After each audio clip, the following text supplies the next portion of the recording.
Hello, Peter. What's happening? We have sort of a problem here.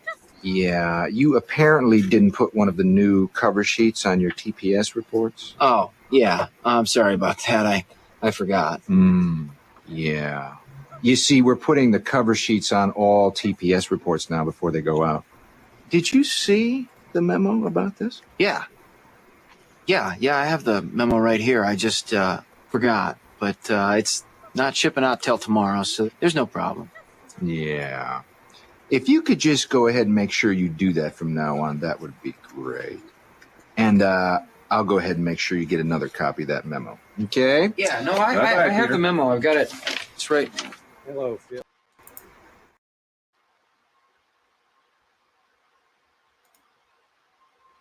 Hi, everyone. This is Teresa. It's the Case of the Mondays, but on a Thursday. And I'm here with Dr. Leyland.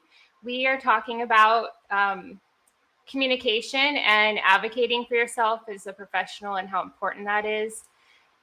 I wanted to share that clip because I really felt like there was a perfect example of communication as it is in the professional world and different perspectives and how people can be talking to each other and totally miss the mark on what their agenda is and what they want, motivating each other to do something.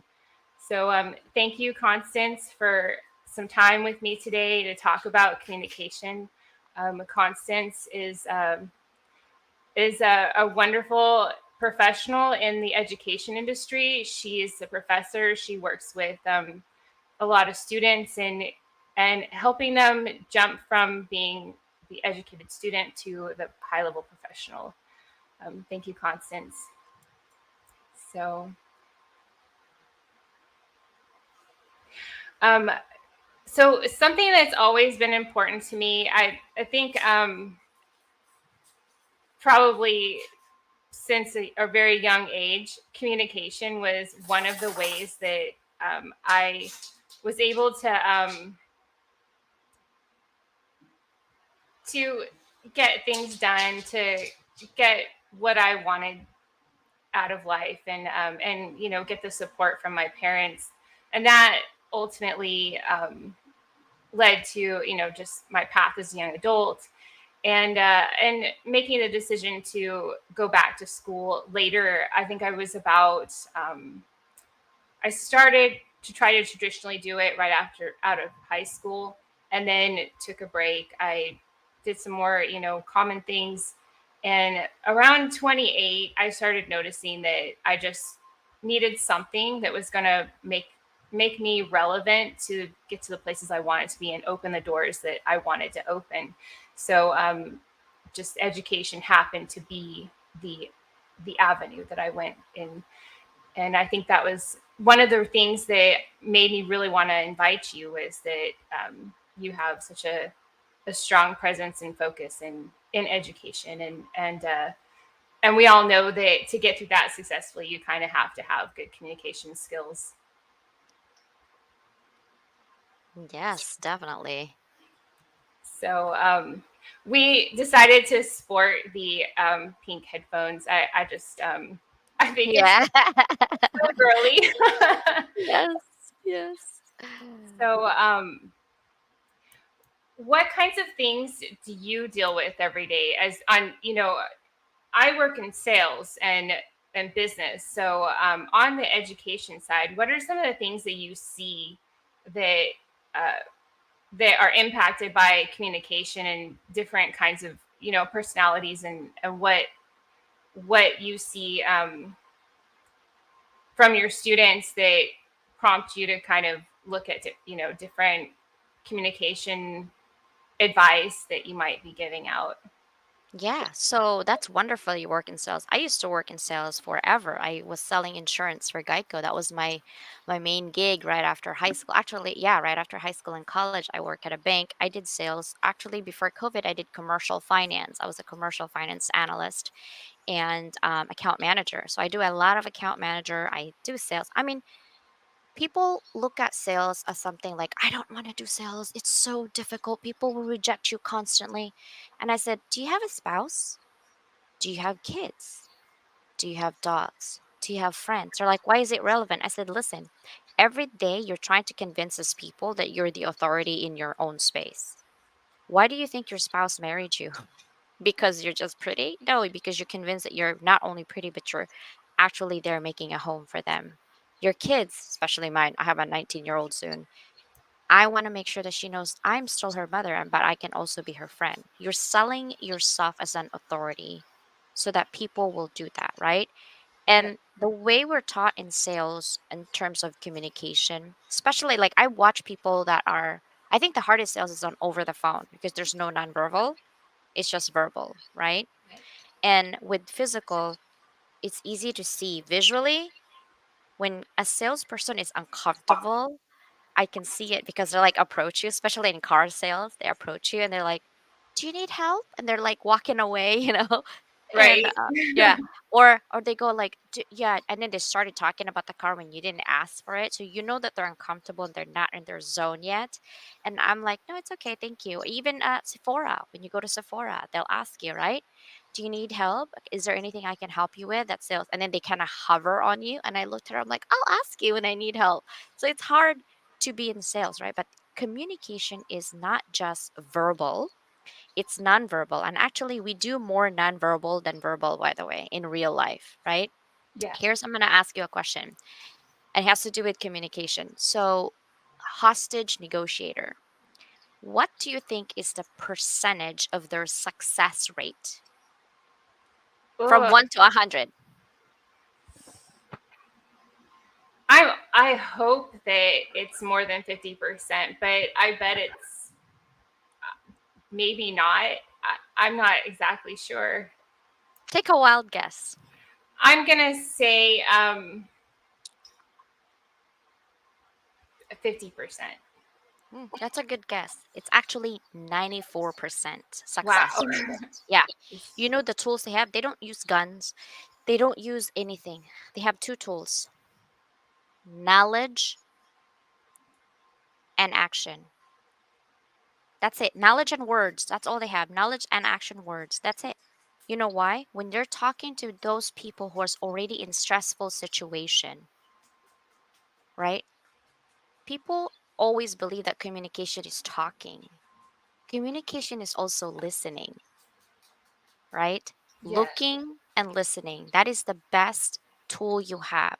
Hostage negotiator successful rate. You can look it up in Harvard. They're actually in Harvard as well. They have a class on it.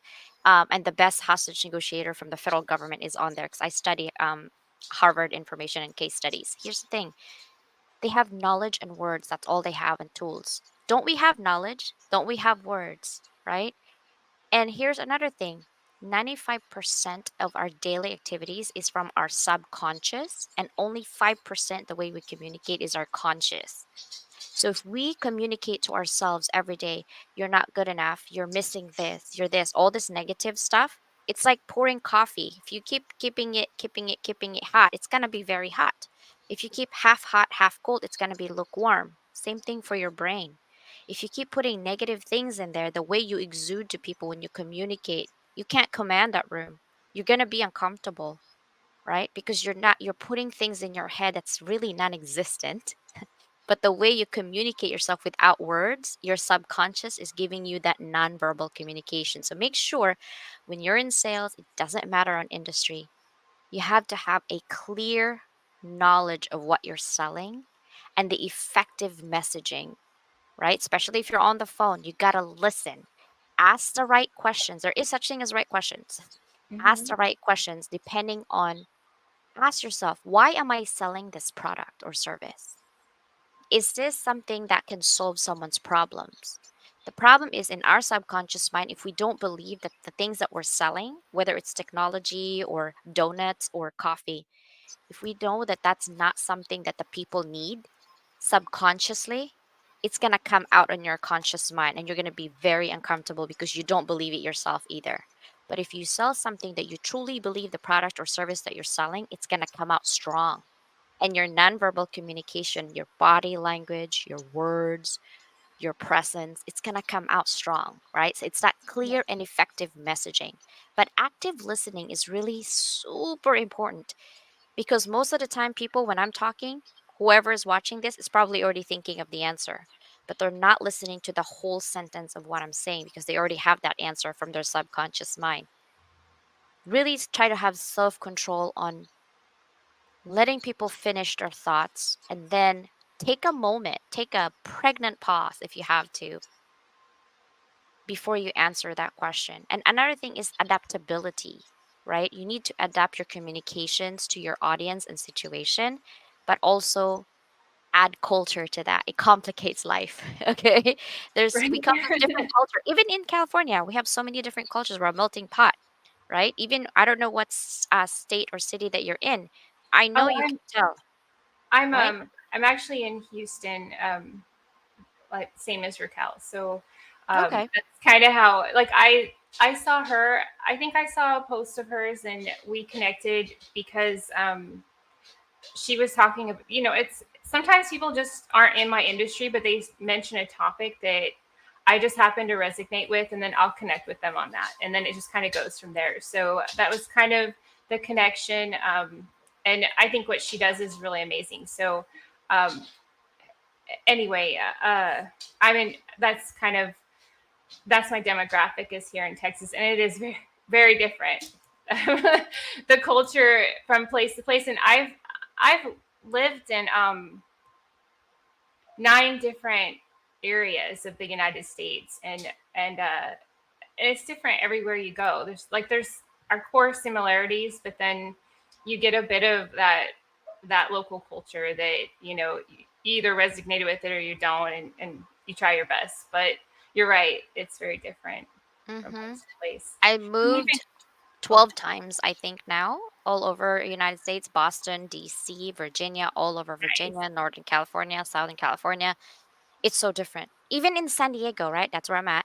Little Hmm. pockets of cities like, oh, this one's more high vibe, this one's low vibe, this one's chill, this one's like so uptight, this one's conservative. Like all that kinds of neighborhoods are different. So the way we communicate should be adaptability. Like just look at your audience for a moment and adapt that to that situations. Yeah. Yeah. Oh, yeah. And even internationally, I think some of the funnest meetings I've had have been, you know, on Zoom and internationally with other countries. And just, you're right. It's important to research and make sure that you're making your um, client or the person you're connecting with feel comfortable in that space as far as like what's normal to them, and try to speak their language, because um, one of the things that I experienced early on when I was about 17 or 18 was just getting around a different group of people who spoke a completely different language. And at first, I was just sort of like sitting with them and kind of just enjoying the company. And then as I learned more words, I was able to communicate with those people, more on their terms. And I think that like um, that group of people saw it as like, kind of, they appreciated it. It was a little bit of a sign of respect of, they're different than me. And I was willing to be open to learning how to communicate with them, and be a participant rather than just sort of like, in tow all the time. And later, though, I thought that was such a smart thing for me to do, because in those moments of just like not really, you know, running into a situation where somebody who spoke that language needed help, I was able to take the initiative and do as much communication as possible, because second languages are, I think they're really challenging, and you have to nurture them like a child. So when you don't use it, it becomes choppy and you have to kind of get back into that flow. But I I think that was probably one of the times that I felt most rewarded using in communication, was being able to just kind of help a random person for, just because it was the right thing to do, but be able to effectively speak to them in their language, and do the right thing. So that was kind of an internal reward that I got for just putting out that energy and effort to learn a second language and be a little more familiar with a different culture, um, and and that kind of helped me see people a little bit different. I mean, it's not perfect. We all kind of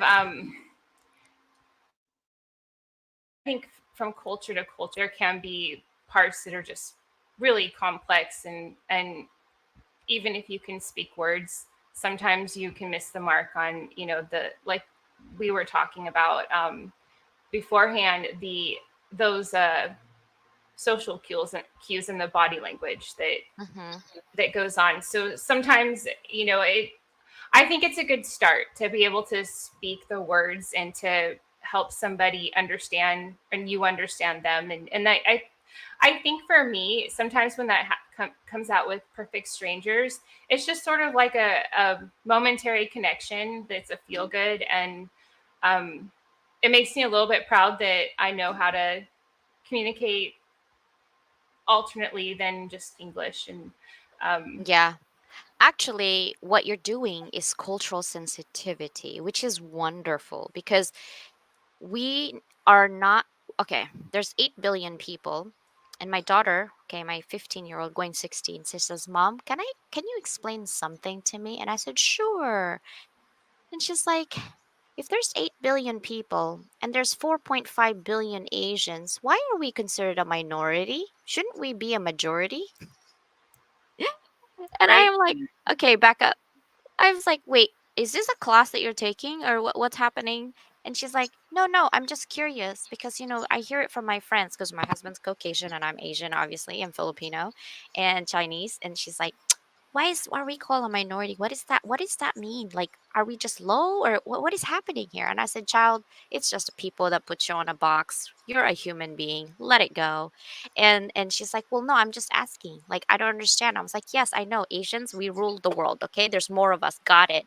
But it's not. They're looking at it from a financial perspective. It's not really more of like the whole power." And she's like, "Well, I'm going to learn that in world history." I'm like, "Oh my lord, we're going to have another discussion for that." But what you're doing is actually cultural sensitivity. It's not anything, but it's super important. And I thank you for doing that because you're highlighting awareness and that cultural awareness and sensitivity in communication. Because body language in those people, like I speak 7 different languages, right? And so That's when you amazing. look at that and you're like, what's happening? And I look at them and intensely I'm like, you don't even know what you're talking to you. And my own people, when I go back to the Philippines, think I can't speak their language, would talk crap about me, and then I turn around and respond in our own language and like and they walk away. They just walk away because they're so embarrassed of what they say. I'm like, come back. I want to know why you think I couldn't speak language. It's that thing. Yeah. But it's teaching professionals to avoid cultural misunderstanding. You could lose $1 million sale because you didn't know the culture. I give you an example. In Japan, it's very masculine still, right? It's changing, but it's a masculine country, just like South American. It's very masculine. Now, if you're a CEO of a company, huge company, female, going in there, they're not going to entertain you. They're going to show respect because that's how Asians are. We will show respect. Doesn't mean they're going to want to do business with you. So, as an intelligent human being, CEO of your company, you need acculturation. You need to have that cultural sensitivity so that you send a male, right? Maybe you're secondhand to go there. It's not saying you're, oh, I'm this, whatever. You just have to be sensitive to other culture. You gotta put the ego somewhere in there and said if you want that business, you need to send someone who they will respect because the thing is with them, it's a cultural thing. You can't change thousands of years of culture. You can slowly get in there, right? But at the same time, you need to respect other people's culture because that's who they are. And you're not gonna change them overnight, right? So if you want to have to communicate, sometimes you got to back out to move forward for. And with technology and digital communication, it's way to address unique challenges in our ways now. We were talking about that too. But we talk about leadership and influence. If a leader is uncomfortable sending their message, do you think the people behind that leader is going to be comfortable staying in that company?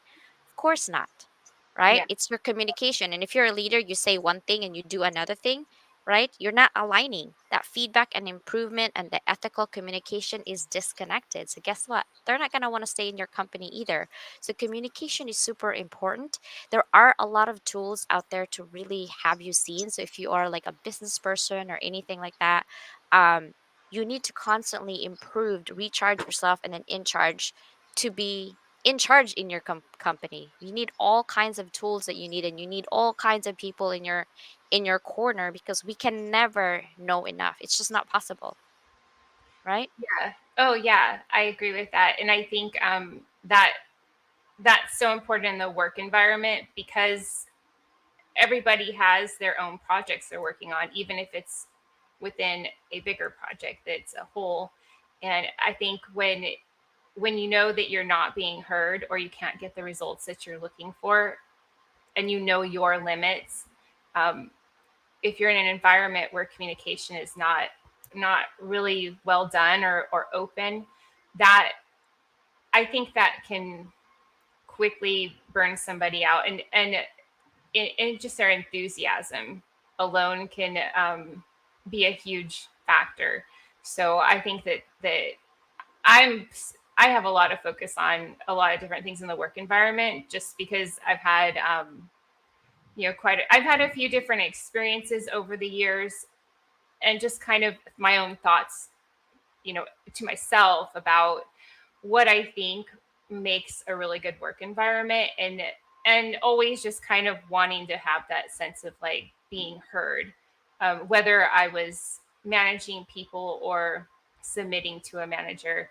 I always just felt like if I could be heard, then the problems could be overcome quicker or solutions could be found faster, and then everybody at the end of the day benefits from that. So that's you're right that communication in the work environment is so important, and everyone feeling like they're a valid adult who can communicate and express themselves, and more importantly be able to have the confidence to ask for help. Yeah. It's hard when you already have self-doubt in yourself and you got this position, you're given the responsibility, but 20% of that responsibility, like, I don't know what to do with this thing. And it's not like you're gonna ask your boss, like, oh, thanks for that raise and belief in me, but honestly, I don't know what to do with this. Like, we're so afraid to ask because somehow we have this baton, invisible, right? That we are now in charge of everything. You're not in charge of anything. You're in charge of yourself and improving. And I think we need to rewire and redo our structure at work, that it's okay to ask questions so that we can always improve, instead of, if I ask question, I'm going to be judged as a dumb person, I don't know what the heck I'm doing, right? And it Yeah. should not be like that, but somehow we just feel like that. It's because of the vibe that we're getting from our manager, and our internal culture. Like, people will whisper or they'll laugh if you say something, so then instead of you asking for help, you're not going to ask for help anymore, right? It's that nonverbal communications that you see and you're interpreting in your head that gives you that knowledge, like, or at least an assumption that, oh, they're going to laugh at me if I ask this question. It might sound stupid. I'm not going to ask it. So what do?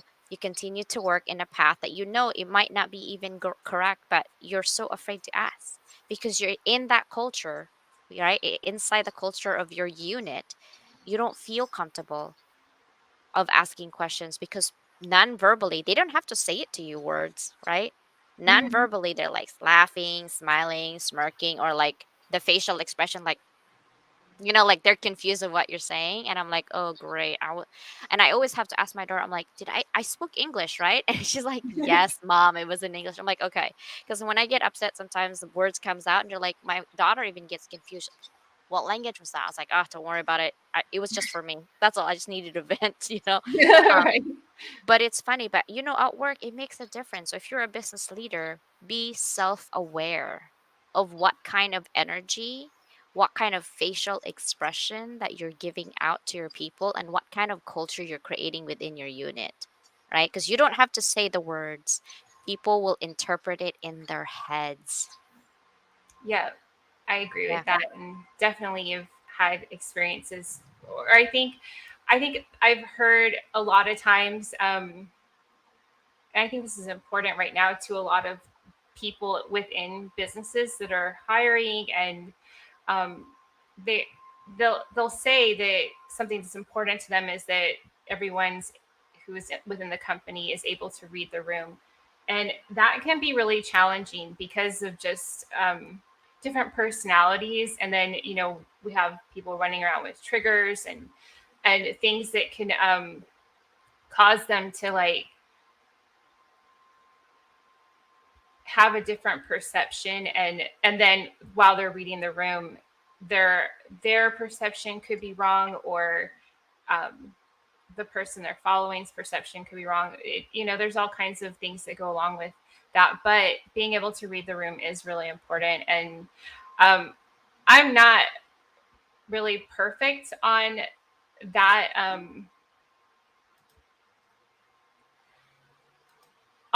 standpoint. Like sometimes I can be in situations and I'm everything's great, and then there's times where I'll speak my mind or throw out a comment without without thinking, and just kind of push people away, I guess, and stuff. So that can be a and I don't think it's necessarily like a good or bad person. I just think that sometimes that reading the room can be really important, is when to like speak and not speak, and those kind of nonverbal cues as well, because people aren't going to say like, hey, I don't want anyone to, none of you are allowed to speak. But you're right, you can read a room where it's time to listen and not respond, or respond later, or like you could send this in a quick email later or something like that, and make it more of a off the clock kind of, not off the clock, but just off that, out of that grouping and stuff. And I think those are areas where I try to be pretty conscious with myself in communication, to not overshare. I definitely, I had some interesting feedback from not somebody I worked with or anything, but just an acquaintance that I know, and it was like, hey, you talk too much. And I was like, oh my gosh, I never really thought of myself as someone who talked too much. But it helped. Like, I like when people give me that kind of constructive feedback, because it gives me something to be aware of in myself, and not just think, oh, I have a talkative personality, so I'm not going to hold myself accountable to maybe like balancing that out a little bit with more listening. And I know it when I'm at work and I'm doing sales, I definitely spend more time with asking good questions and then listening. But on my personal side, I think I used to joke and say, to my family, like I have to other adults now, but I'm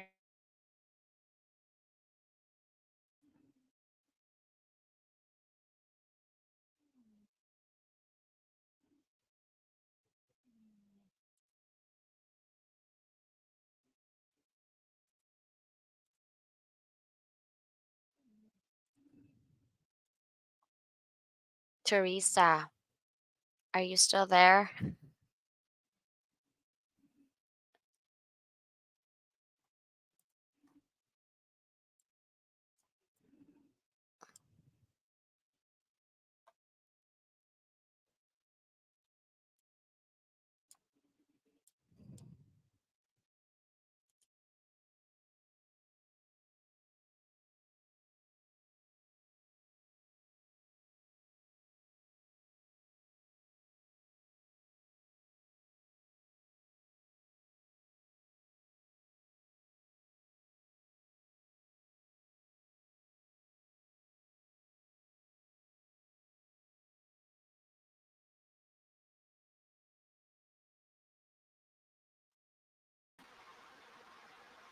I think your throat. There's two of us now. Oh, okay. Sorry. So anyway, I was just kind of carrying on about just after work. I communicated a lot as a single parent with my two boys growing up, and I did kind of set that expectation with them verbally, like we're going to get home from school and work, and everyone's going to take 20 minutes and just not really interact, because I had a habit of like controlling all day at work, and then getting home and just being somebody that would just talk a lot afterwards, just as kind of like an unload. And I really didn't want for them to be the people that would, be on the other end of that. So we would take the time to separate, but it was mostly for me. Um, I would have people at work that I would talk to, and it would kind of like be like okay, I was on the phone. Like when you were mentioning phone sales, I would be on the phones with somebody, really controlling, the conversation, so that it was more critique to that person on the other end. And then when I hung up the phone, I would have to kind of like talk to my coworker and sort of just like maybe get something that was going on in the back of my head off my shoulders, and then enter my notes and all that stuff, and just kind of debrief, I guess, after a phone call. Because sales is kind of one of those things where Exhausting. oh yeah, Yeah. I can't imagine someone making 70 phone calls in one day. I mean, at one point, I think I could get to like 12 or 15, and it was very exhausting. Like at the end, I would kind of almost be like too much control had happened in that many interactions, and Yeah. stuff. So honestly, It was hard. and I loved when I moved to in-person and outside sales, because of like the fact that there was like the other communication going on that kind of made it less of a strain Yeah, in it's the more of a speaking script. part. I think when you're on a phone, it's a scripted conversation. Like you have to get this, this, and this. And so what I do is I literally just go off script and ask. Like I have to think and strategize. If you're in phone sales, you have to have a strategy. Like, okay, how do you build rapport? What kind of information do you need to close the sales at the end? Because you're gonna have to close that deal. What's your pinpoints, right? Like to kind of know why I'm the best solution for them, and they shouldn't have to look anywhere else. But I also don't like pushing sales because I see that it's more of a relationship than one time deal. I would rather have them coming back to me and asking me questions than them like saying, "Yeah, I'll buy it right now because it's a pressure," and then they'll cancel later. Then I'm gonna have to go to your retention unit. It's just too much, right? Because I Yeah. used to be a manager and I had like literally 100 people when I was 21 in a call center. And I don't know if you've worked in a call center, but call center is like I was the youngest person. I could make fifty phone calls in a day. Oh, And I work all shifts. I work third shift. 2 in the morning was my first one. I would 6 in the morning, 8 in the morning. Like I work all kinds of shifts like I go. Um, and I learned so much from that in terms of how you carry a conversation. What are some of the things like I could literally know about you in 5 minutes about your life and everything. And my daughter's like, "Mom, why is that?" I'm like, "It's a skill that I've learned to ask certain questions that I'll get to know you, and the customer doesn't feel like they're divulging information too much, but we're just having a conversation because I have a strategy in my head on how I will do that." And you really have to care about people, right? To have that practical application. But what you did with the taking notes is feedback and improvement. And that's great because you should be encouraging growth mindset and a commitment to continuous improvement in your communication skills. The only way to do that is to take notes, which what you did, so you can get resources or ongoing learning and development, not only from your coworker who can relate to your frustration, by the way, and also for your own sake, like what kind of things do I need to actually improve myself, right? Because now you're getting feedback from your coworker, you're also getting your own subconscious mind to give you feedback, and maybe even a customer will give you feedback. So all three you can triangulate so you can improve yourself. yeah. And I think that's also something that for management, being open to hearing when someone might be frustrating out, and because that does come out at some point, you'll find a situation. I don't know if this ever happened with you, but you'll find a situation over the phone where it just doesn't have a good outcome. And if you're frustrated out with what you're doing, and you don't have like you aren't having those moments to kind of like improve yourself, then um, there are you whenever you're in phone sales, I mean, you talk to so many people and so often throughout your week that I think you do find those situations where it doesn't go in the right direction. And I think for managers, that should be more like less of a cue of somebody who's problematic and more of a cue of like, okay, this person needs to like, we need to like look at, some communication development, or just Training, hear more them training. out. Yeah, Hmm. or just kind of, something. I went through a tour at the BMW facility, and I think that they have a fantastic business model, and their communication is, in my opinion, is pretty great. But they actually have rotation of jobs within their departments, so somebody isn't becoming like a robot and Hmm. kind of frustrating out and burning out and that kind of thing. And I guess they statistically were saying that um, they found that if your mind gets kind of like a new task and there's a Hmm. change up, that makes Yeah, sense. yeah. Um, that it's You get more actually excited. refreshing. Yeah. So I think that's something that, I mean, I think that'd be great to see in a lot of different fields where you have like your core work, but then you have the opportunity to do other things, but also based off of personal choice. Because some people have like a personality where they just like one thing, and I definitely think it should be a communication between company management and employees Hmm. about who's going to stretch what. And so you aren't pushing people into something that takes them out of their enjoyment altogether. I know that I can be guilty of some of that kind of thing, where if I get into a strong point and I'm enjoying that, I want to do that a majority of the time. And if I get asked to go into an area that's my weak point and it's super uncomfortable, I have to get to the point where I understand and how it's connected to the strength, so that I can make that decision internally. If it feels forced on me, and anyone can call up my parents and ask them, it's like I was born with it, I would just like automatically have a lot of resistance if I just don't have that thought, like this is, I agree to it, or it's my idea, or I want it. um it can be a bit of a challenge for me to like summon up the energy and the agreements and effort to do what I'm being asked to do. So I've it's that's an area that I've been aware of since an early age, and always try to find ways to be more flexible um, and amiable, and all those things that make you more um, valuable in the work environment.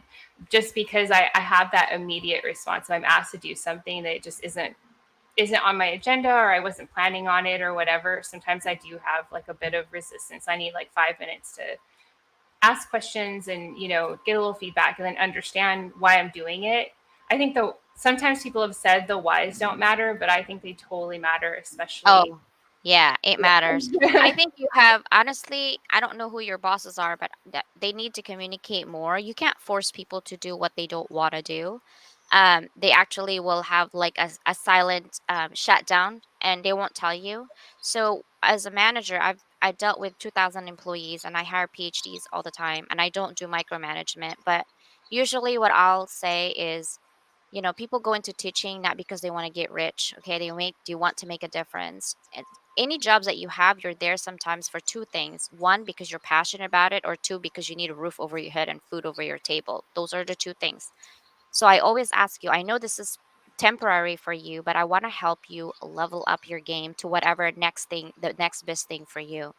What I want to do is I want to know, what is your professional development for at least 12 months? We're not going to talk about 5 years, 12 months. What do you want to do, and what do you see yourself doing that within this organization that I can help you level up? And then they'll tell me. And then once they tell me, I said, let's set up a plan. And when I see an opportunity for you to grow, I will check in with you to see if you're ready at that time. And if you're not ready, I will help you and train you to move up to that next level. Life is a journey. You can't stay stagnant or complacent, or you're not going to go anywhere, right? I Yeah. have that conversation each and single person of my employees. So when I tell them, hey, Teresa, here's an opportunity for you. Door sometimes opens one for a second. Do you want to open it? Do you want to close it? And I'll give it to the next person. And so it's up to you now to say, I'm not comfortable. I said, okay, let me give you a boost. Here's the things that you're going to be looking for. There's always going to be things that you're not going to want to know right now because I don't really know. But what I know is that this will be good for you to level up. Are you ready? And when you say no, I said, okay, just know that this might not come back again. Right? Right. Because at that moment, you have a choice now to either go with me or not go with me. Right? And that's what I do with my community. That's when they're like, CJ, I have nothing to do. I'm like, be careful what you said. I'll give you homework, like, so all my Right. friends now that they know, they're like, oh my God, I'm in a project with CJ again. It's because I love community building. And if you're ready, you don't have to work with me or collaborate with me. But if you want to have that legacy and that impact within your community, come with me. Where there's a whole bunch of us that's trying to do the same thing, but not told what to do, but instead extrapolate your zone of genius that you're good at and put it to work where it matters within our world, our community, because we are our community. We can't wait for people to tell us this is what you need to do. We have it in ourselves to do it. It's just a matter of organizing it. I'm pretty good at organizing it. So let's go. You know what I mean? Like, let's get going. And what's the outcome? I have no clue. I have a plan to start and middle. The outcome, no clue. But Yeah. that's the fun part of life. You don't know what's happening at that end, but the intentions matter. If your intentions are good, you know the outcome is going to be great, right? And Yeah. so if you're ready, let's go. That's what I always say. I think that that's how I know when I need to level up and to push myself, and I know that I'm looking to actually stretch is when I like for my personality, once things get monotonous and I feel like I'm running a routine and I get the same results all the time, that's where I'll have a dissatisfaction just internally. And I always appreciate when I'm around people that are leading me that I can express that okay, I'm doing this work or I'm going through this situation or whatever, and but it's not satisfying for me anymore, and not in a stop doing it, but like, okay, what's next? How can we build on that? And I think some of the moments where I've been able to progress have been when I was around people I could express that to and have them actually be willing to, like you said, you have that vision and you kind of have like the your idea of what's going to happen, but in the reality, you hope for that, but it could be something slightly different. I think that's the best kind of leadership, and especially if you have that communication open to do exactly those kinds of things. And just like I was mentioning with you, I have I started higher education with like a focus on business, and that was kind of where my early year interests were, just because I had a parent that was a teacher and a parent that was working in government, but still that kind of corporate setting in an office with the suits and everybody kind of running around doing that similar kind of work during the day. So I kind of resonated with that, and that's where it started. But the most important thing is that how I am today and how I think and see myself and understand my capabilities and how I was beforehand as just what I understood about the world are two completely different things. And I think that for me, it's not for everybody. Some people, just have completely different situations and they accomplish the same stuff without going to higher education. But for me, that was my open door to um, a better life, to reach the things that the doors and open them, the ones that I wanted. So I definitely encourage people. Like, I have one son that is full on into education. He's been going to college for a while, and then I have another that's like, I want to go and get a associates, and I encourage them both. Like, hey, either way, as long as you're giving yourself themselves the opportunity to put in some additional knowledge, I think it's good that you get the basic stuff when you enter the adult world, but um, I also think it's great when you can reach out and get into any kind of education system and get a little further knowledge, and then bring that into the way you see things in your communication, and what you can share with other people back and forth. I always kind of encourage that, but like my favorite book is Malcolm Gladwell's Outliers, and I think he really addresses that for some people they really need to continue to learn, they and grab knowledge, and the education system is really for them. And there's some people where they just have like these natural abilities, and they're kind of the the the deviations outside of the norm. And either way, but his main topic in there was the communication skills really makes a difference. Some people are born with like natural high level intelligence and abilities, but they have no idea how to communicate to get themselves in front of the people or the situations where they can showcase that, and be noticed, and grab those situations that put them in their best life or their dream life, or whatever. And I think that book really opened up my understanding that, you still like you were mentioning, you kind of have to find a point where you're like excited to fight for the next level of whatever it is that you're going after, or you see yourself.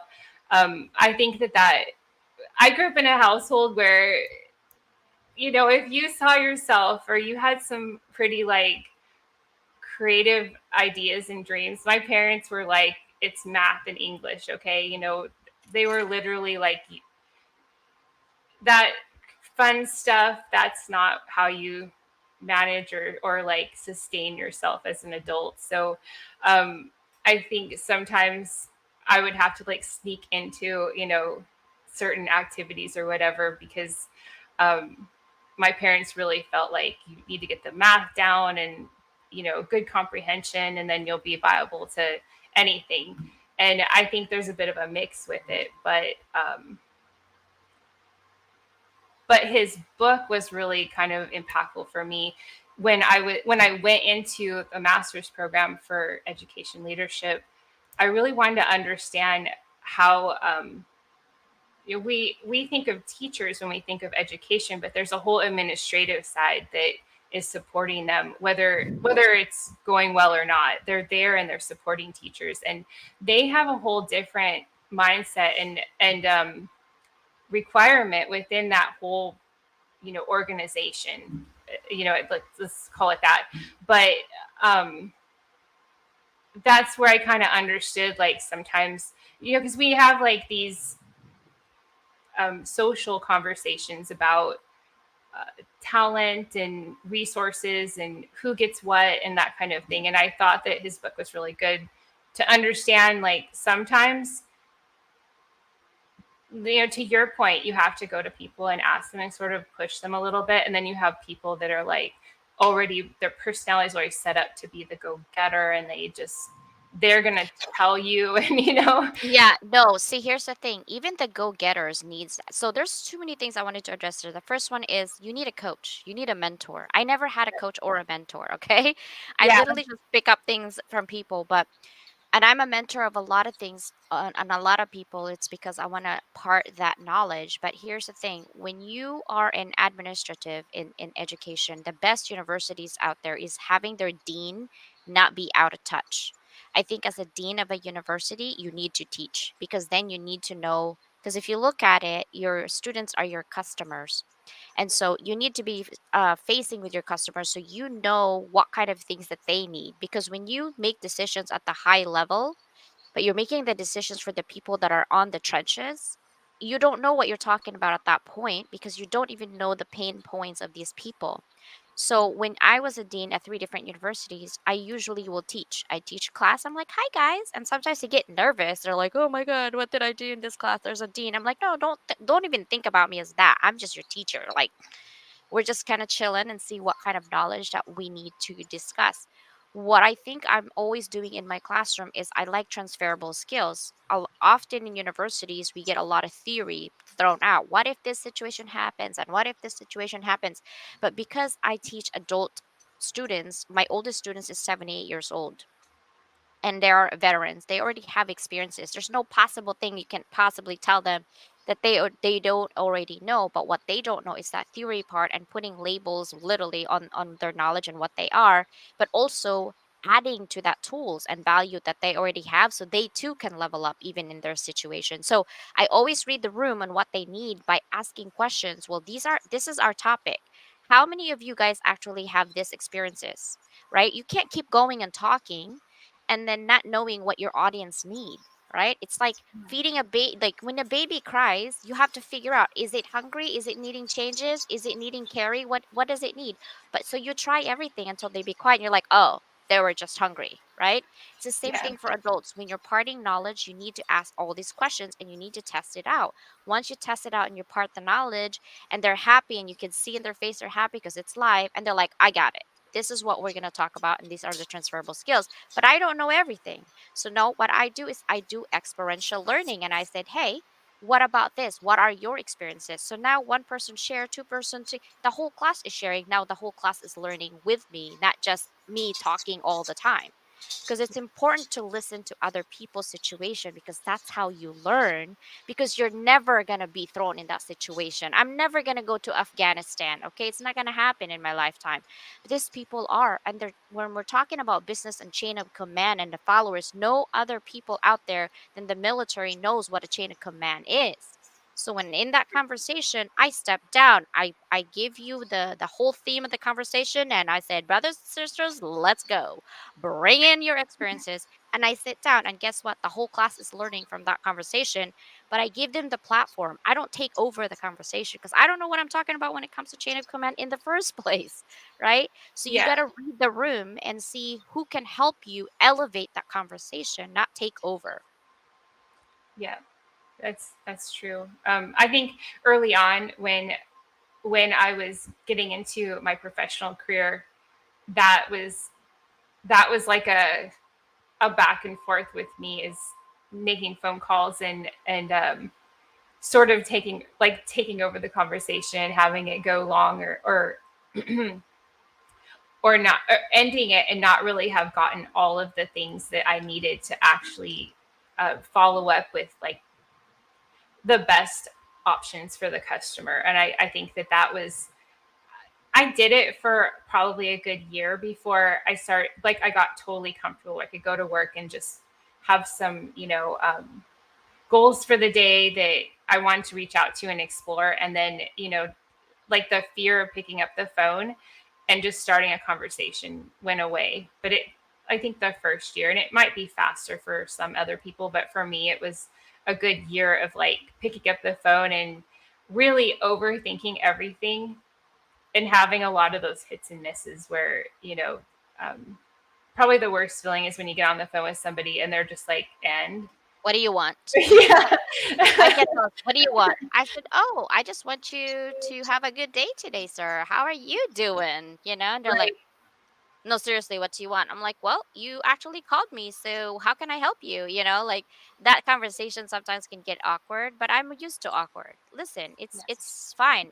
People used to laugh at me because I couldn't speak English, and I just laugh with them, and they're like, "What a dummy." We're talking about her, and she's literally just smiling, and I said, "I understand that, dummy. I know what that word means." And but I don't take that. I don't even take that because people don't know who I am. So I don't take that as like the whole being. I think our problem is we take what people say about us and then make it into like, oh my God, they really think about that. Who the heck is this people telling you who you are when you know who you are, right? It's Yeah. your job is just your job. Doesn't mean that's you as a person, but we take it to that level and I'm like, why? Why would we do that? Right? So we have to teach that to other people, not just to our colleagues, but also to our kids, right? Yeah. I have a 19-year-old and a 24-year-old, and I find that some some of the communication just in the, we have a really good relationships and stuff, but some of the communication is super clicked, and it goes really good. And then there's other times where I'm communicating and I feel like it's falling on dead ears, and I'm just like, you guys, this is so. I'm like, I you know um, I don't stop them from experiencing life and consequences, but I definitely am like, hey, if you don't have to experience that consequence, it's okay. Like, if you could just take this advice and follow these directions, I swear it'll be all like, you'll be happy you did it. They don't listen. They Yeah. don't. It's Yeah. like, "Oh my god, mom's at it again." I'm like, "Oh, Lord Almighty, just help me with this child." Yeah.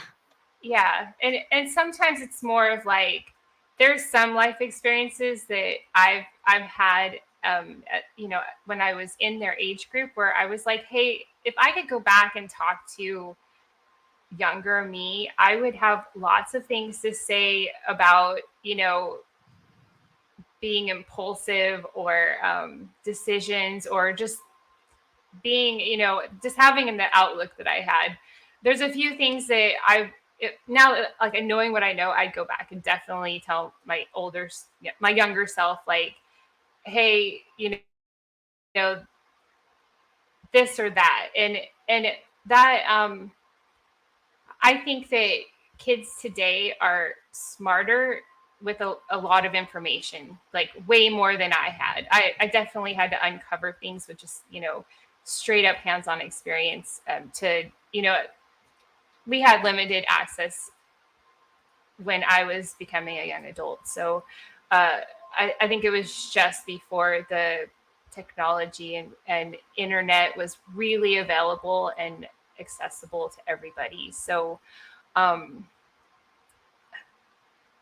with them, they have a lot of information, but it's just that connecting. Like, I can tell them, a deadline's coming up, and you know, they're adults. They have the baton, and I can only be back here with the support to, like, catch the little stuff, and they have to take those actions because it's really on them. And I think that some of it, like, obviously, like, financial stuff, you're probably someone that can understand and agree with it. I want to get them in this place where they're not experiencing learning by the bad situations and the bad decisions, and how long it takes to dig out of some of those things.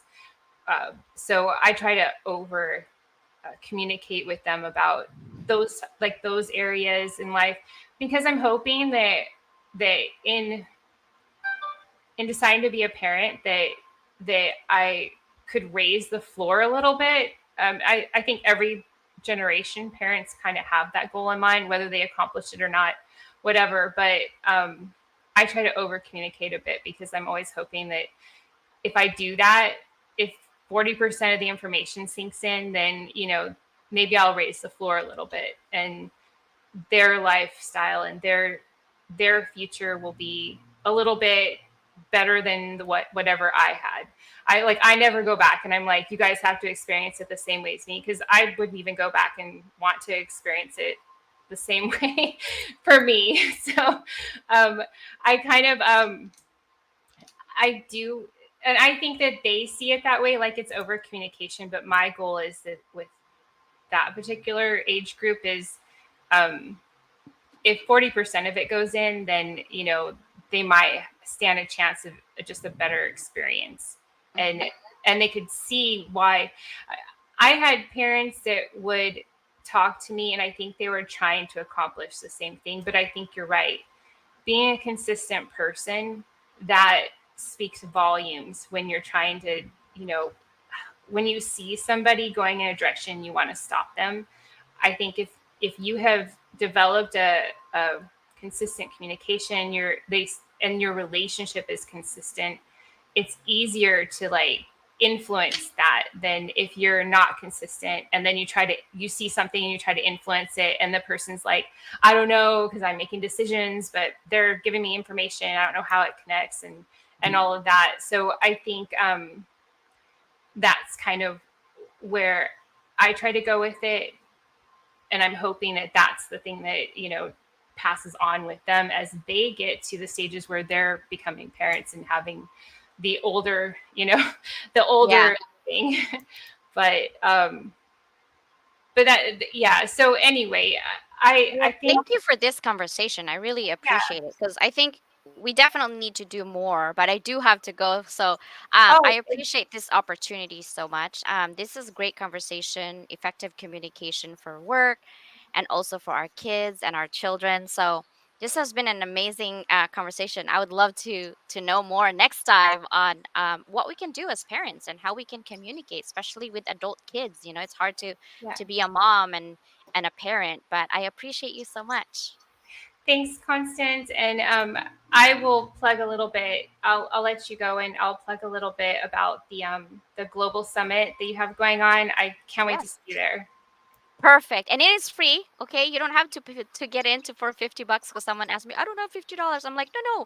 We just get to know each other. The $50 is if you want to engage all of the speakers because some of their services are like 2,500, 30,000, 20,000, and they're selling it for $50, like only for 3 days for my summit. So that's why I want people to take advantage. But to go there, it's just to network so we can get to know each other. But have a Yeah, I beautiful love day. it. Thank you, Constance. See you there. Bye. Bye.